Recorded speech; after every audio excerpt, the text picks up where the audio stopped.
Hey guys, it's a Crippled Critic, and this week I want to do something a little different. It's not going to be my typical style of video where I talk about accessibility in gaming. Instead, I'm going to be talking about the game industry as a whole, in particular open world games. I see a problem in where open world games are headed. Yeah, I got opinions.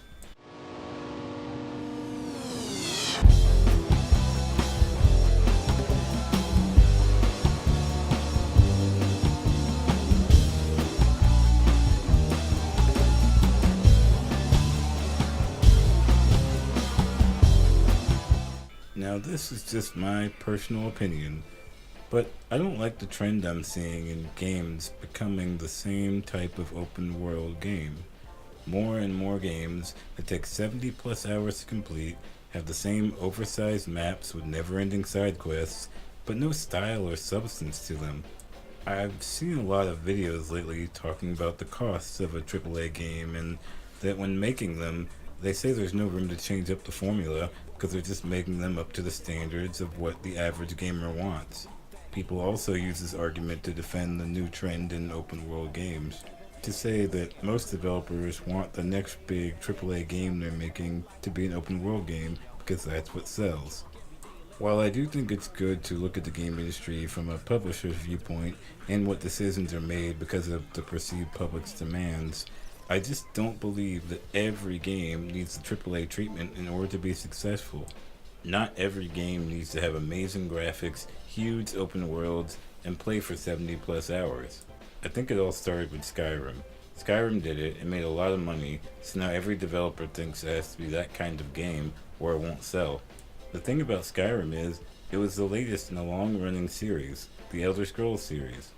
Bethesda had been perfecting their open world style for years, and they were just giving people more of what they would expect from their games. But what works for them doesn't always work for everyone.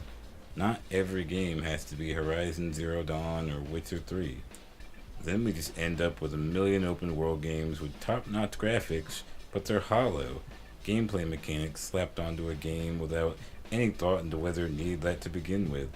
I mean, look what happened with Final Fantasy 15. Yeah, I did think it was a solid game, but the open world part of it felt like a tacked on feature, with large parts of the map that just felt empty. Plus, the story didn't really fit that style of exploration. I mean, wasn't there a serious war going on? You could tell Square Enix made it open world the last minute because that's what was popular in America and they thought that was the only way it would make money. Yes, I'm aware Final Fantasy 13 sucked, it was super linear and boring, but believe me, making that game open world would not have fixed the many problems it had with terrible story and bad characters. You can't give up without getting revenge! Games like Final Fantasy 15 are oversaturating the market. Identical clones of other open world games, but with different characters. And it gets pretty obvious once you do a bunch of those never ending side quests they offer before you realize there's not much else to the game. To me, they're just not fun anymore, partly because of oversaturation, but also because they take too long to finish. Now, I do see the appeal in making more games this long because the consumer gets more bang for their buck, but then you're having to decide how much time and effort you're going to put into the experience because there's just no time to play all of it, especially if you're juggling multiple games in a month. It's just too much. For now, I play about 50 hours of an open world game because I'm trying to hurry up and review them, so after 50 hours I basically get the gist of how to play the game, so I don't bother finishing it. That's not good. After I beat Hellblade Senua's Sacrifice, I can definitely say that it's a good example of getting that AAA quality game without the AAA price and without forcing it to be a bloated open world game. It was a pretty successful game too. One of the things they did differently was not spend most of the budget to make the game on advertisements. They didn't have to pay a large sum of money to a middleman, and they were able to sell the game for just $30. They made all their money back with a nice profit as well. They did have to sacrifice having a physical copy of their game and went with digital only, but in the end that didn't hurt them financially. Most importantly, it was actually fun. It was unique, it had a dark atmosphere, and characters were interesting. It wasn't an open world, but it wasn't too linear either. It was manageable.